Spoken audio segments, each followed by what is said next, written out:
written from the standpoint of an immigrant who came as a child to Canada, was reared in Ontario, who consciously chose a Canadian and British-oriented education for himself in the British Charter tradition,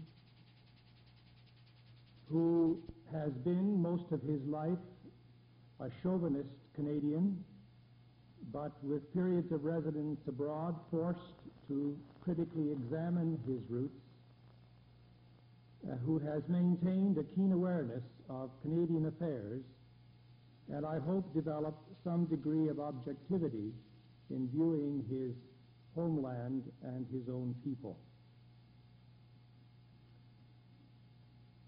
Baptist identity and mission in Canada. First, identity, Canadian and Baptist. The sense of identity and mission of Baptists in Canada during the early years of this century appears to some today to have been almost idyllic. Witness the excellent statement of Dr. J.L. Gilmore as he describes Baptist life and faith in a general encyclopedia on Canada in 1914. The Baptist people seek to found all their doctrine and procedure on biblical teaching and practice, he wrote, and they refuse to bind or be bound by creed. They make the individual local church self-governing and independent. They insist on credible evidence of regeneration as a prerequisite to church membership. They have two kinds of church officers, pastors and deacons. They have always stood for the separation of church and state, believing in a free church in a free state. They believe in government and teach the duties of loyalty and good citizenship. They have always opposed persecution by the state for religious beliefs. They do not believe in state support for religious work. They hold that the ordinances should be outward and visible signs of an inward and spiritual grace, which grace can reside only in those who have intelligently and personally received it, and they maintain that baptism should be by immersion. In polity, the Baptists hold to independence and voluntarism, so that any encroachment on the autonomy of the individual church is met with prompt and decisive opposition. So much for Dr. Gilmore's description. Baptist life in Canada seems to have been remarkably coherent and stable, at least to us in the light of the events of the last half-century. The growth pattern relative to population trends was acceptable. The public role of Baptists in Canadian life, though small, was visible and influential. Baptist unity was a growing, even received dogma. Whatever disunity emerged was within the bounds of confessional Christianity. Cultural identity was unshaken due to the dominance of the British Charter group. Nationhood, aspiration, and ideals were burgeoning. Canadian identity was something concrete to aspire to and to lay hold upon.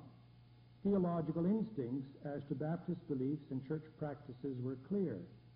The lines between classical evangelical Protestantism and sacerdotal Catholicism and Anglicanism, and by the way, all of my theological education was amongst Anglicans in Canada and in England, and none of it amongst Baptists,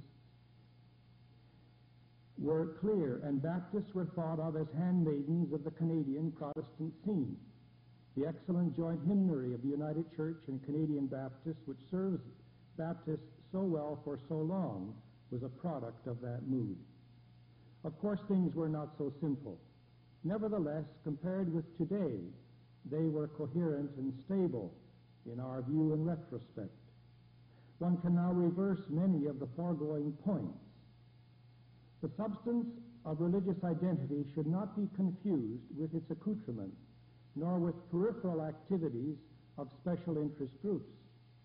Identity is best reflected in a powerful current that sets the direction and pace of a religious tradition. In this sense, it has a clear theology, is deeply religious, and is powerfully motivated to mission. The recent publication of the new Canadian Baptist hymnary is significant, but will be cosmetic unless the deeper elements of identity which it is supposed to reflect are present. The cessation of the joint agreement between the United Church of Canada and Canadian Baptists on the production of Sunday school materials is important, but is it more than a defensive move unless Canadian Baptists produce more Christian education materials of their own as positive expressions of their identity and mission? Charismatic movement influences have been only marginally influential on Baptist life in Canada, at least in my view, and have not altered either fundamental Baptist theological perspectives, churchmanship, or spirituality. Indeed, the changes which are taking place among those who call themselves charismatics are far more extensive and radical than any change they have wrought upon Baptist life in Canada. The same applies to the various renewal groups that have sprung up in recent years. Their relation to evangelical life in general and to Baptist life in particular, I see more as effect than as cause. Baptist identity in Canada was forged from its British Baptist and British Free Church antecedents, with little historical awareness of the parallel Anabaptist tradition. In Canada, Baptists were thought of as part of the mainstream of Protestant life. In Canada, liaison with this tradition meant the English Free Church tradition, Scottish and English Presbyterian, English Methodist, and English Congregational, rather than the European Reformation tradition, as was more evidently the case in the United States. As a theological symbol and religious antecedent, the European Reformation and its Reformed tradition has never, in my judgment, had the impact in Canada that they have elsewhere in the Protestant world. Thus, when the Canadian Protestant tradition moved massively into the theological liberal camp, and at the same time into international ecumenical ranks, Canadian Baptists remained checkmated and puzzled for a generation or more, not because they were frustrated in seeking their identity in ecumenical dialogue, but because they no longer sensed the confessional and religious link with the Free Church tradition that had in the past nourished the invisible tie between Baptists in Canada and their non-Catholic brethren. It is, in my judgment, thus wrong to say that Canadian Baptists sought their identity in the ecumenical movement, though some Baptist leaders may have. Dr. Gilmore's statement also reflects a coherent and stable view of government and of the state. It conveys a sense of dedication by Baptists to good citizenship. To be a good Baptist meant as well to be a good Canadian. To this I can attest as the atmosphere of my childhood and youth in Ontario, in the years before and after World War II. As part of the work for this essay, I visited Toronto last May for a roundtable discussion with a group of Baptist leaders at Baptist Church House on Canadian Baptist identity and mission, and their impressions parallel my own. In comparison with the upbringing of the middle-aged and older generation of Canadians, we seem in this generation to have lost the patriotism and emotion of our emblematic moments, and we increasingly suffer the public trivialization of our language and traditions. Public events are less occasions for commemoration and reflection and more for personal enjoyment and gratification. The meaning of Canadian identity is today elusive and problematic. Some Canadian sociologists question the appropriateness of the term Canadian society and whether there is a Canadian identity. Factors that bear on this are many and complex. A few of them are, and these cite some works on the subject. Was Canada's genius as a nation a counter-revolutionary spirit, which the United Empire Loyalist tradition suggests? And does this spirit continue to be a significant force in Canadian society? Or is Canadianism centered in a counter-nationalist mood, especially vis-a-vis the United States? There has occurred a strong emotional detachment from British ties and a significant decrease in the prominence of the British Charter Group and its traditions, paralleled by an increasing American cultural influence. Despite the emphasis on the cultural mosaic, that is by immigration, Canada's growth is due more in the past century to natural increase than to immigration. There has been a displacement of class and status as criteria of citizenship in favor of definition in relation to the state, as in a number of other modern industrial societies.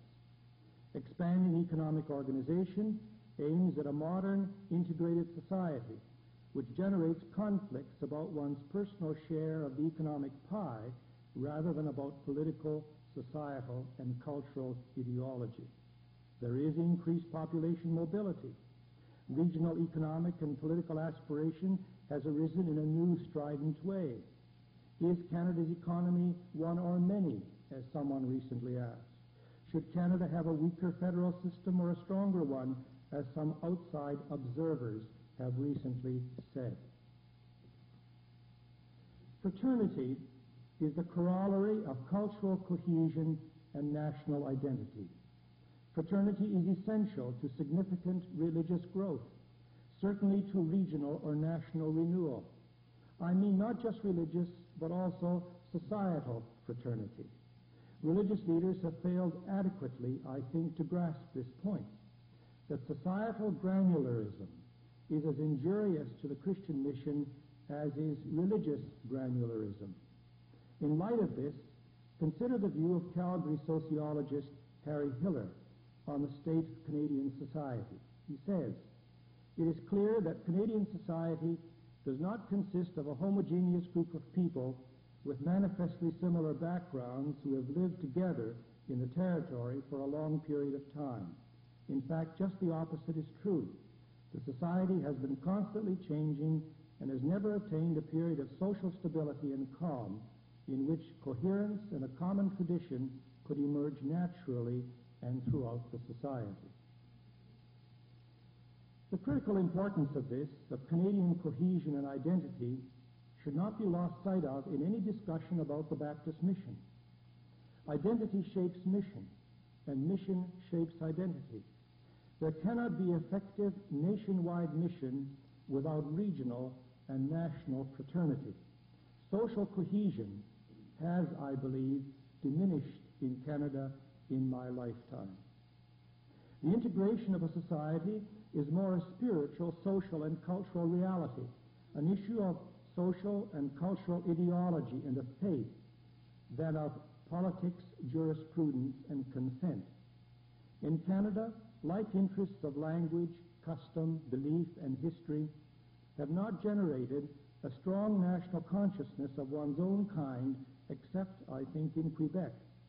Unlike interests tend to divide the regions rather than to rally them around a common cause.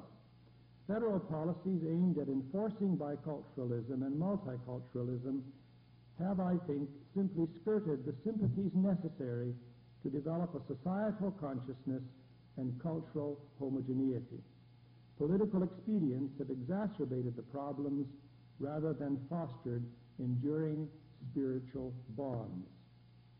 It is unlikely, I think, that a Christian religious awakening can occur within national borders that lack social coherence. At least I know of no such case in history. This may be in part why national awakenings have occurred in Britain and in the United States, but not in Canada, with the exception of the Atlantic provinces in the late 18th and early 19th century, where there was present as well a strong regional cultural awareness and identity.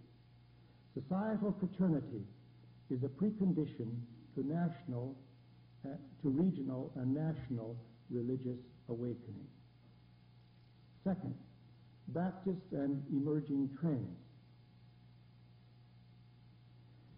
Evangelicals, including Baptists, are not transcultural. We are not a generalized, socially neutral, international group as some Canadian evangelicals suppose, and as some Canadian evangelical and American evangelical literature gives the impression of.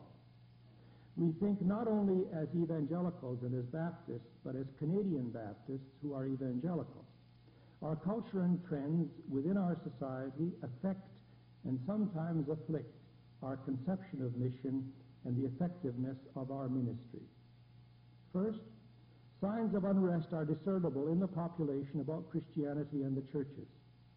Many Catholics disagree with the moral teaching of their church, yet remain loyal Catholics and show keen interest in biblical studies.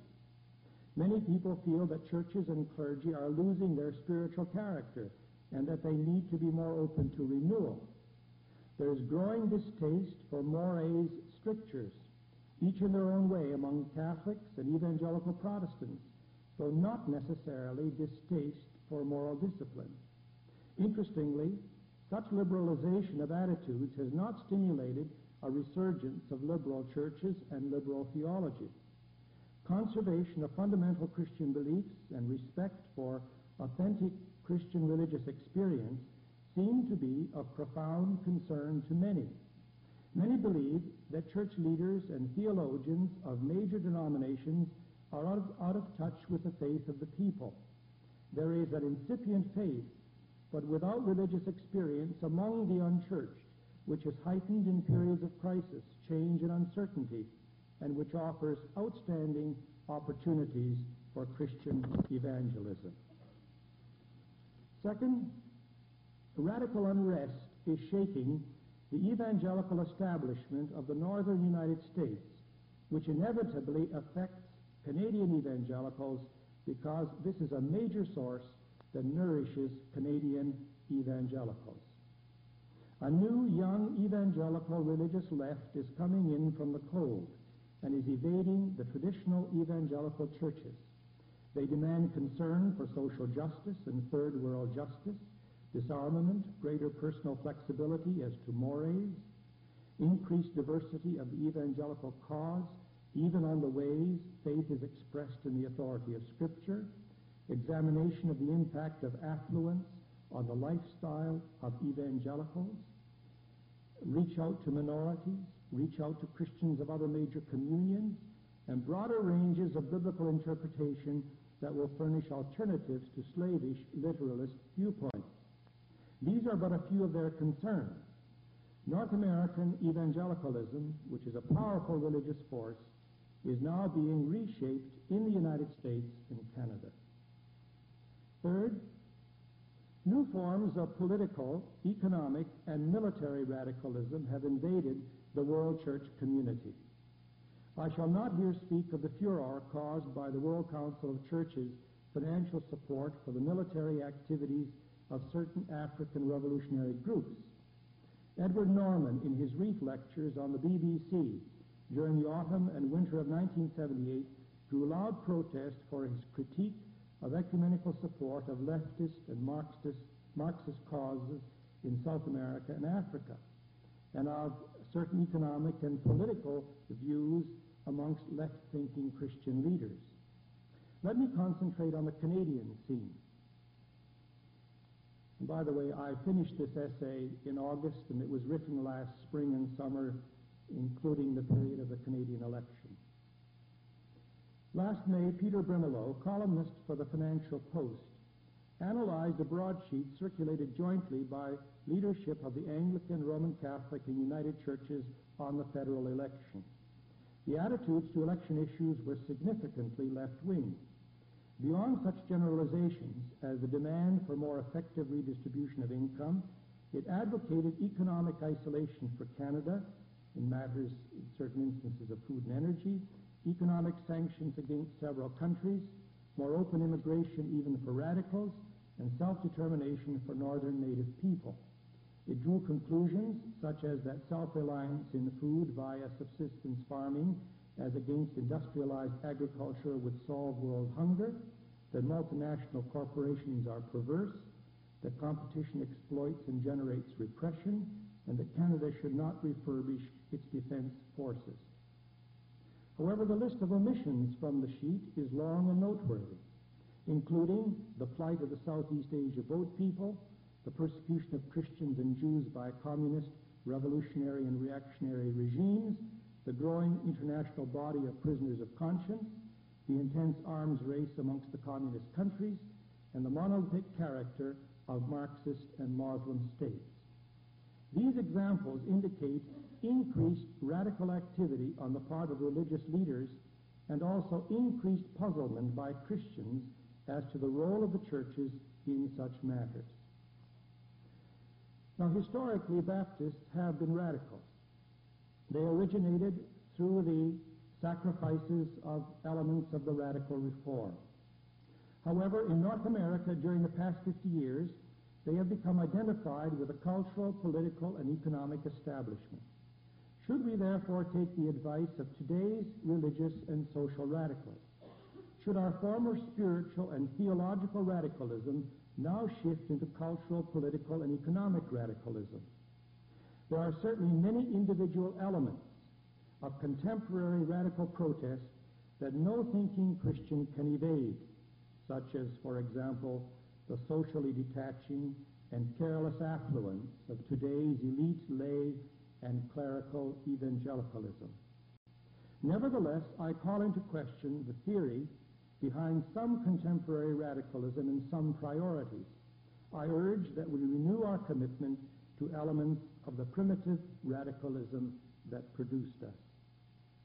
Baptist radicalism is supremely person-preserving. The freedom of the individual and of the individual conscience based on a philosophy of man that derives from the biblical doctrine of creation is central to Baptist faith, but also, I should say, as well to other Christian groups.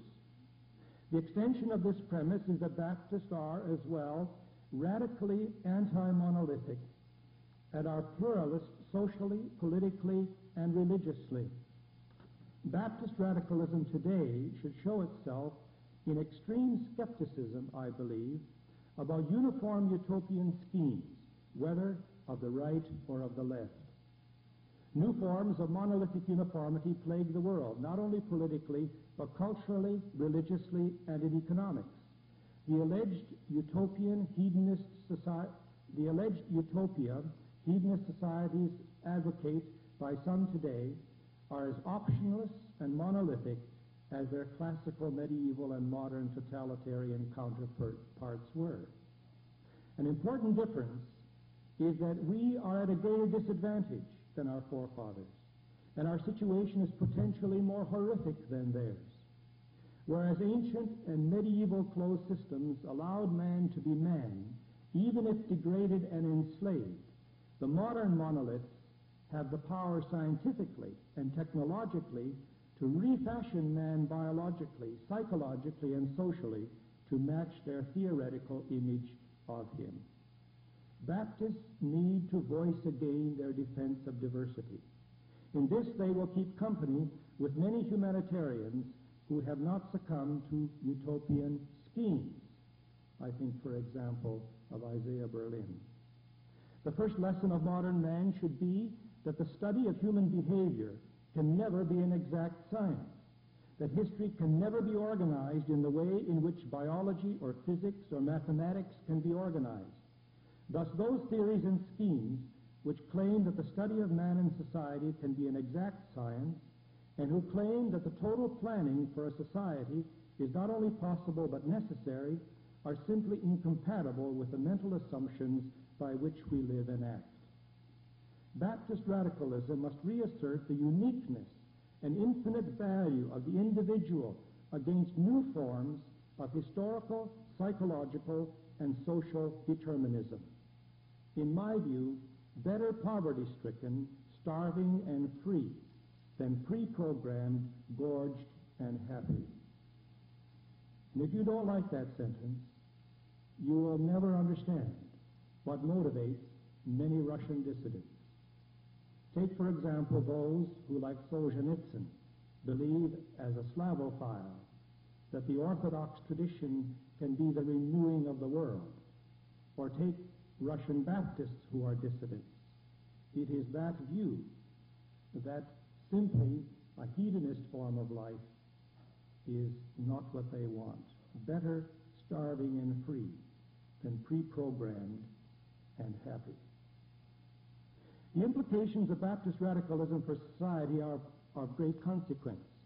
These principles nourish the political and religious structure of the new society that formed in the United States and Canada, in contrast to the European models. They entailed rejection of the medieval ideal that a monolithic culture is prerequisite to social stability as well as to political and theological integrity.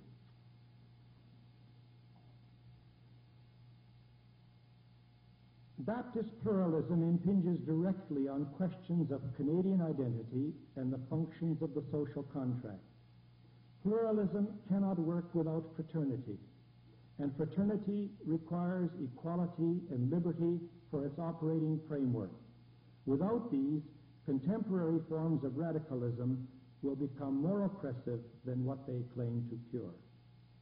A sense of national identity can be reactivated within the Canadian cooperative political and cultural structure. Canada's current malaise is due in part to a delayed reaction to the challenge that created the American national spirit, I think. We have been dramatically cut off emotionally and culturally since World War II from our British charter group past. Britain herself has turned to Europe. While we are a mosaic, we did, up until my generation, share a common past with the cultural and political traditions of the dominant British charter group in Canada. We are now increasingly a people, as the Americans have been, who do not share a common past, but who do share a common future. The eschatological motif of our forefathers, the hope of the kingdom to come, must rekindle within us a new urgency to enter into a deliberate compact with the future. My third main section is Baptist faith and Baptist mission. A glowing opportunity confronts Baptists in Canada in our time. This calls for a new sense of who we are and what our mission is in Canadian life. Baptists need a renewed sense of their historical roots, of the apostolic character of their Christianity, of their faith and polity, and of the greatness of God, the God of righteousness and love, who searches the hearts of men. Baptists in Canada should set about to call the nation to God, and I do not intend that sentence as a cliche.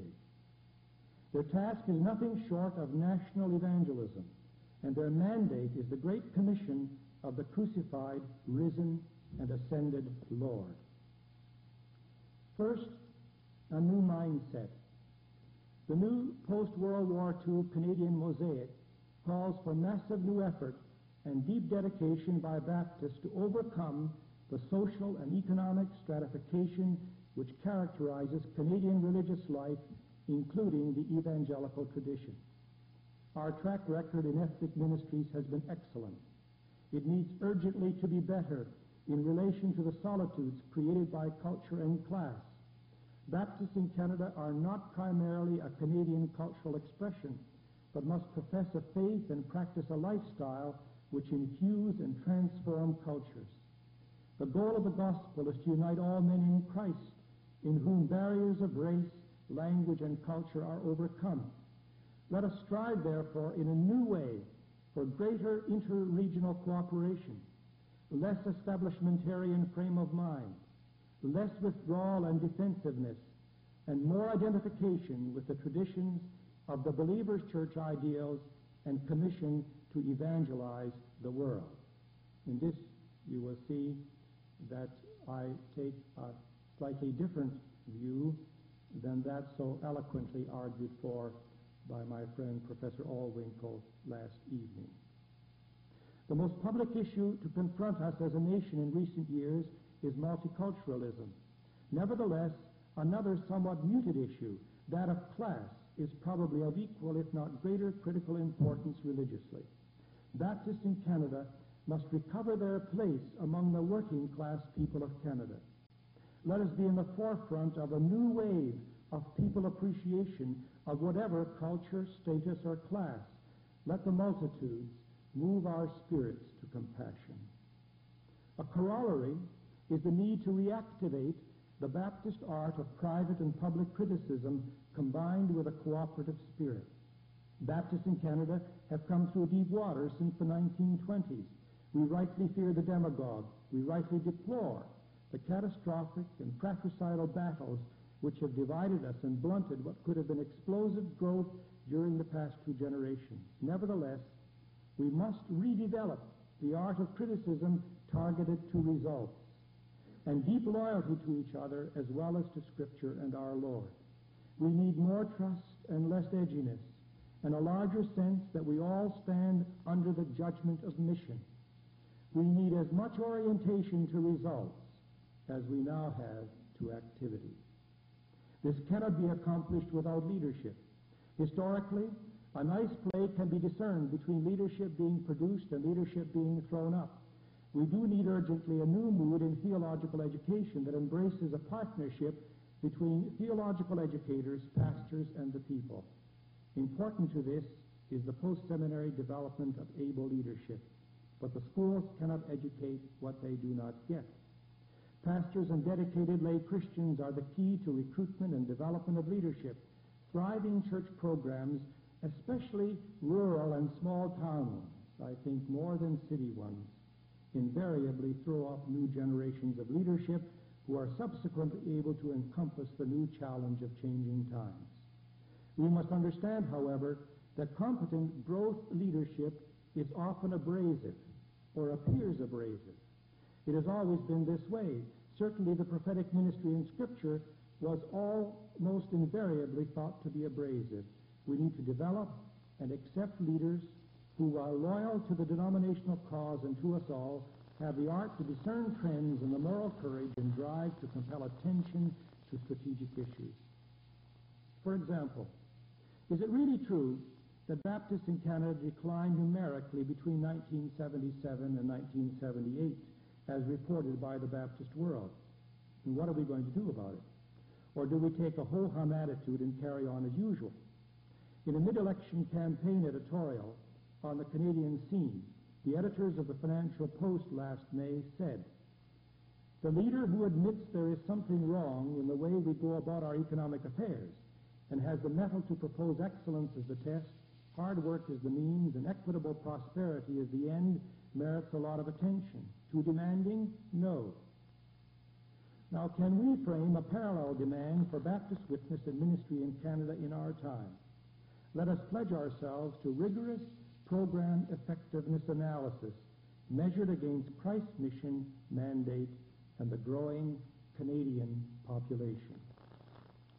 Second, charismatic or gospel clarity. The vast majority of visible evangelicals in Canada are of the Believer's Church tradition.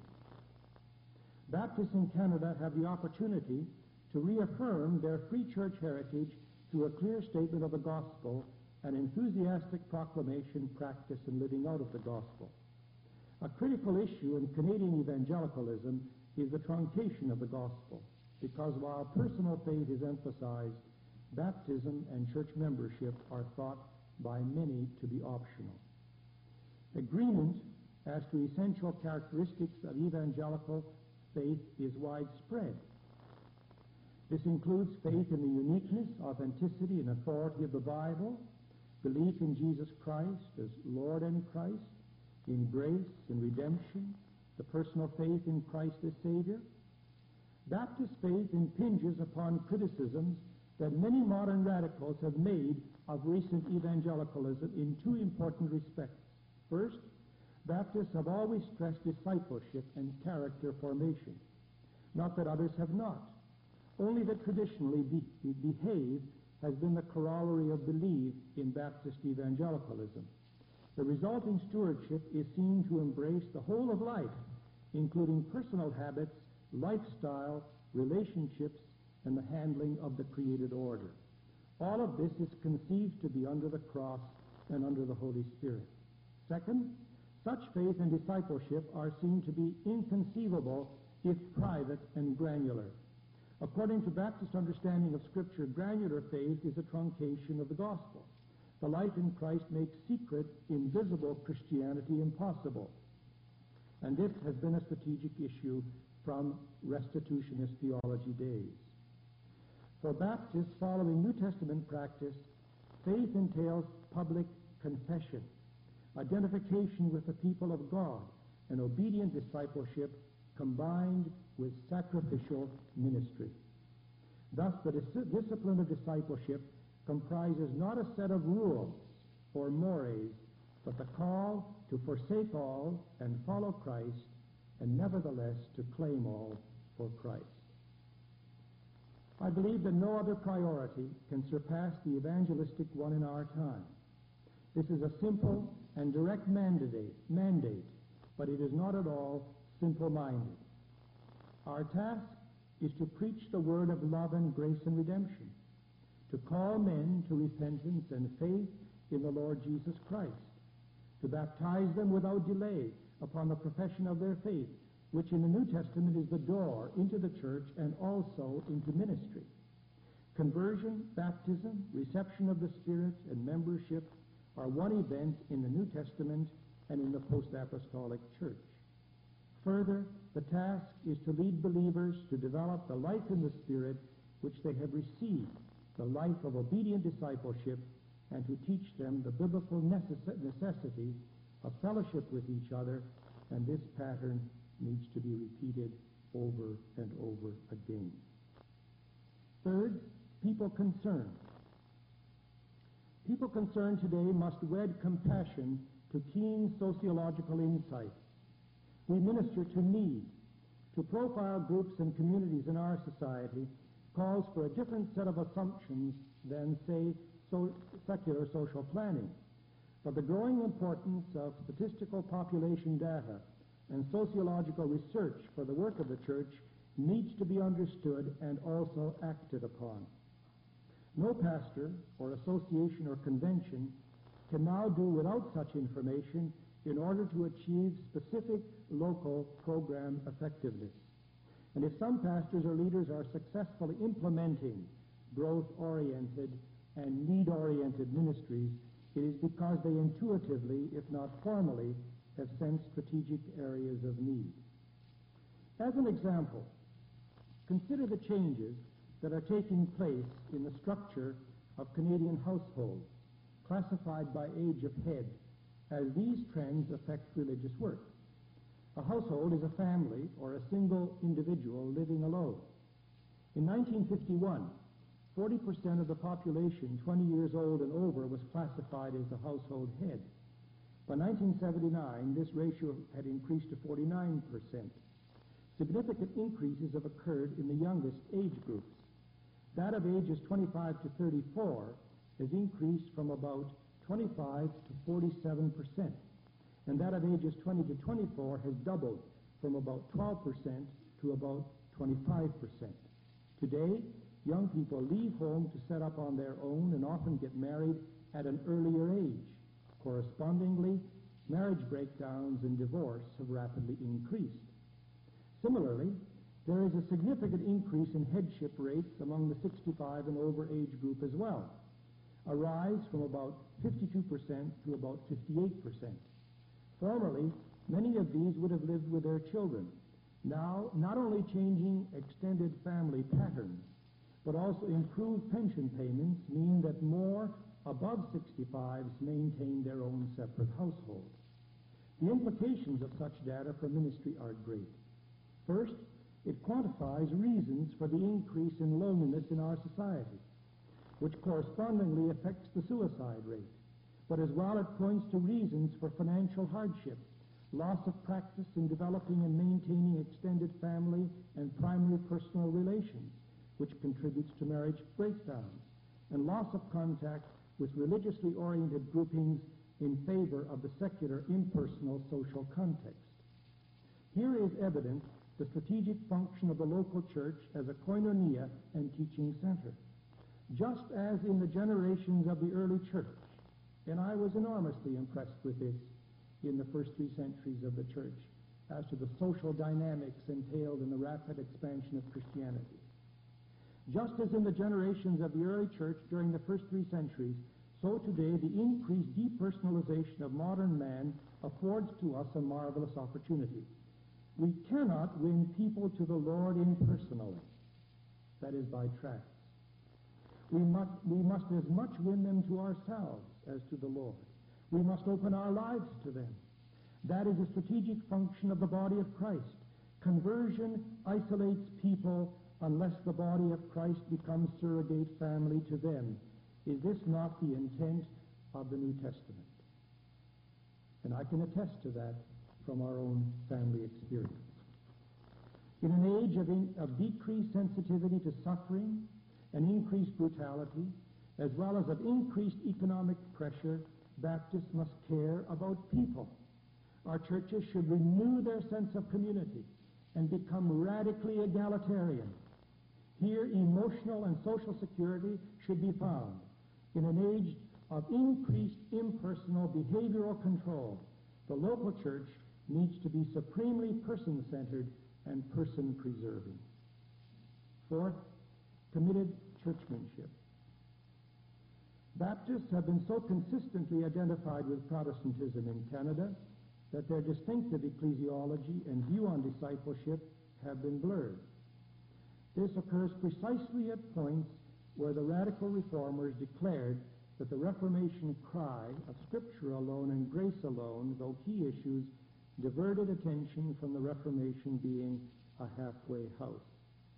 Baptists and Anabaptists resisted Protestant monolithic uniformity as much as they resisted Catholic monolithic uniformity.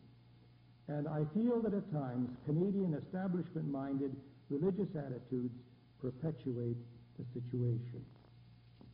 Fundamental to Baptist faith is the view that the church is a local body of believing people.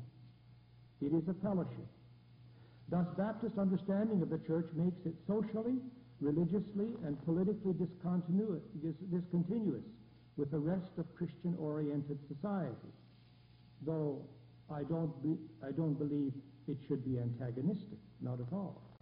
Discontinuity claims honor for the rights of the individual. Baptist concern for freedom of conscience and the freedom of the individual spring from an understanding of the biblical doctrine of creation and grace. New opportunities are open to Baptists in Canada to express their dedication to pluralism, to self-determination, to the priesthood of the believer, and to the ministry into which baptism places each Christian. Nationally, the cultural mosaic is increasingly a problem. It should be seen by us as a great opportunity. Baptists can make of diversity an ally. Personal commitment, the conventicle, the autonomy of the local assembly, respect for the individual, the appreciation for the cultural values of others are traditional Baptist convictions and methods which are of great current value. Other attacks on churchmanship are more subtle. Distortions of the doctrine of the invisible church, as, let us say, by the electronic evangelists, provide an excuse for many evangelicals to flee local church responsibility.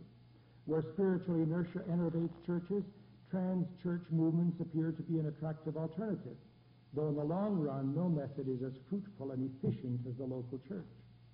Parachurch organizations are espoused by others. However, their self-perpetuating boards develop a dynastic character, and they tend to be culturally exclusive.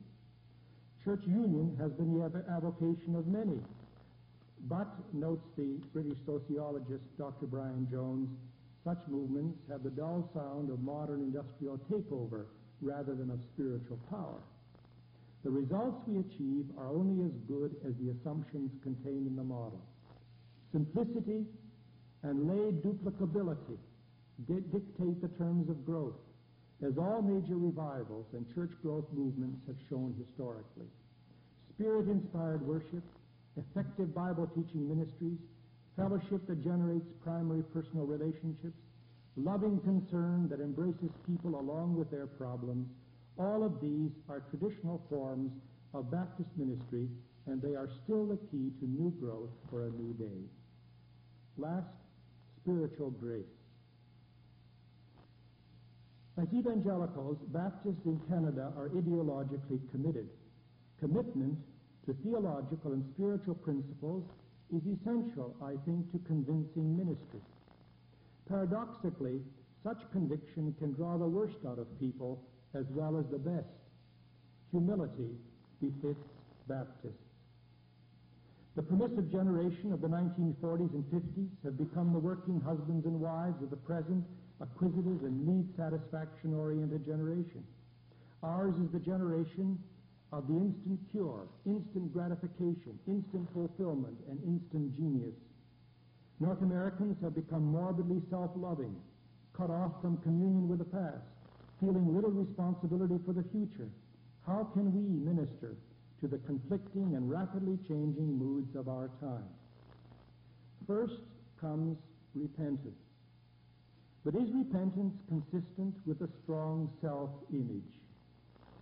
An image today is everything. Of course, we thank God for the faithfulness of pastors, lay leaders, and ministry members. A great deal has been accomplished. But I cannot recall that the devastations of our spirit during the past half-century have called forth from us nationwide public declaration of our failures and public commitment to new attitudes and new goals. Baptists in Canada need to look to themselves. Anyone who has lived through Baptist events of the past half-century in Canada knows full well of what I speak. Some have been strident, self-righteous, unloving, given to controversy, schismatic, and even fratricidal in spirit. We still continue to be suspicious, unbrotherly, and defensive in inter-Baptist relationships. Pride in holding to the truth has at times made us look ridiculous. Class consciousness inhibits a wider-ranging witness and ministry. Let us renew our commitment under the covenant of grace. We do not merit God's grace, nor are we lords of it. As the objects of Christ's mercies, what have we that we have not received? The gifts of grace, the qualities of life in Christ, should surely enhance our growth in Christ. They should build our relationships with others in Christ's body for the harmonious development of the body. We are saved as individuals, but not to individualism. There are no granular Christians in the New Testament. When God redeems us, He is concerned not only that goodness in us spring from good motives, but also that our lives take on a beautiful form. Let the beauty of the holiness of God be our image in modern Canadian society. The life in Christ is its own vindication and witness. Let your light so shine before men that they may see your good works and give glory to your Father in heaven. Let us move into a new era of cooperation. Let us generate a new mission mood to reach Canadians for Christ. Let our loving concern be patterned after that of Christ's own self-giving. Let us put the cross to center in our lives. If any man would come after me, let him deny himself and take up his cross and follow me. Thank you.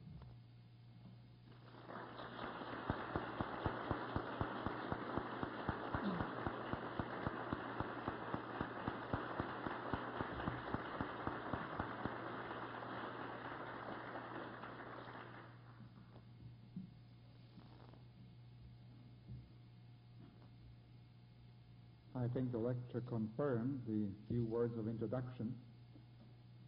We have been treated to a very holistic interpretation of the place of Baptists on the Canadian scene in a generation which lives in the global village and which cannot be shielded from any influences, cultural, economic, political, religious, from anywhere in the world.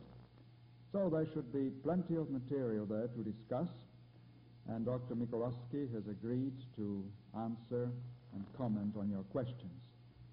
Since it is very difficult for us here to identify lifted hands, will you just await your turn and stand up and speak up so that we can hear the question and Dr. Mikołajski will address himself to it.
I am a believer in what I would regard as appropriately employed methods of mass proclamation, evangelism. But I believe that this cannot become a crutch and an excuse, because I do not think that that is the best kind of evangelism. If I can use a simple analogy, mass evangelism might be the icing on the cake from age to age, but it is not the cake that we in the Christian church are baking normally. I think the best evangelism is that which the local church and local Christians practice in the normal course of their lives, in the ministry of the church. And then from time to time it may be appropriate to have cooperative ventures within a community or regionally, but this cannot be an excuse, in my judgment, for the first priority, which I mentioned, by the individual Christian and the local church.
Dr. Aldrich, I can only agree.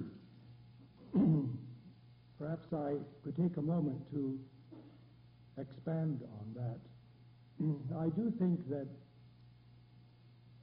we have an important responsibility to generate a fraternity within the Canadian social context. And I have felt that in the past few years, we have been far too impatient with each other, nationally and also within Baptist ranks. And here this evening I'm criticizing my own tradition. I think we have at times been simply ridiculous.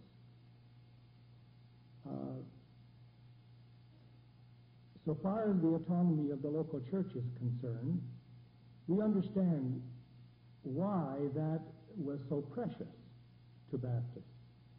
And that is, we reacted against centuries of religious traditions which practiced something other than that. It was a hard-won freedom, wasn't it? And we are loath to give it up. And I don't think we need to give it up, but I think our biblical ideal that is, of being biblically minded Christians, calls from us a fraternity and a cooperation and an affection which we have had at times, but which we have lost at times, and which I feel is very strategic in this next generation, that we could lead the way in this, which makes me fear the pyramiding of administrative methodology. In economic and political life, isn't it true that the more social programs are devised for the needy, money tends to drift to the top, and every once in a while you have to push it back down. And I think that in Baptist affairs, we need constantly to push things back to the people, to the local church, to the local association. And if, as this afternoon, there was quite a bit of concern expressed as to whether there might be another eruption or a witch hunt in Baptist life in the foreseeable future, if there is an eruption, I should think it might come from the new mood, which is the central philosophical issue of my paper, of behaviorally pre-programming and administratively pre-programming things, and not working them through the consciousness and the love and the affection and the cooperation of our people. I feel that cooperation and affection for each other is a moral mandate and not an option.